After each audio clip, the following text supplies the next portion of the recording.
Smiley Morning Show. Hey, we got the one and only Dr. MJ Collier on with us this morning. Dr. Collier, good morning.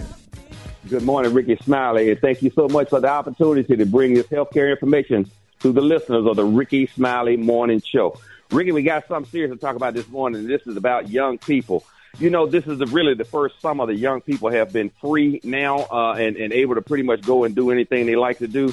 And it's always been said in America the most dangerous time is 9 a.m. to 5 p.m. while parents are at work. So due to children not really having any activities to keep them occupied or other things that they're not under the watchful eye of a parent, we have a public health emergency. That public health emergency is sexually transmitted diseases, Rickey. Even before the COVID pandemic, the STIs were on the rise, but since then the trajectory is going up. And you would think that the number one disease that's now on a rising trajectory is old school syphilis, called a great imitator for the challenge it presents in clinical diagnoses.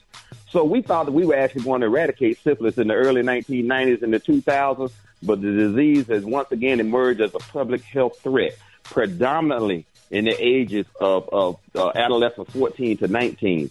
Wow. Recently released data by the CDC states syphilis increased 52% from 2016 to 2020, and congenital syphilis cases are up, listen to this, 235%. That means babies are being born with syphilis at a rate 235% higher. Preliminary data for 2021 show yet another increase of congenital syphilis, which is considered a sentinel event in the healthcare system. That means that when the rates of syphilis start going up, a lot of other infectious diseases will go up as well.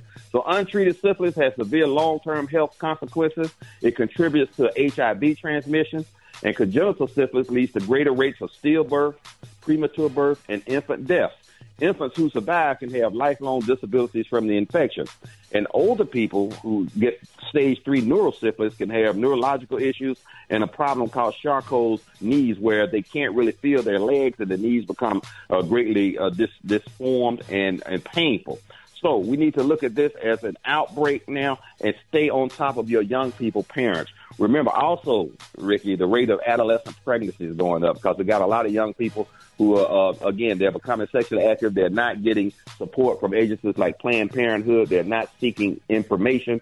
And remember, young people, you can go to Planned Parenthood or facilities like that, get free birth control, and you don't have to have a parent's permission because you're considered an emancipated minor for health care in reference to sexually transmitted diseases and birth control. So that's where we are, Rickey.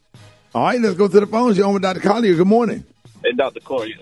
I used to smoke weed all the time before I got COVID, no problems. After I had COVID, I started having all kind of problems, like my heart started racing, feel like I was about to black out, panic attacks, all that stuff. So what different happened?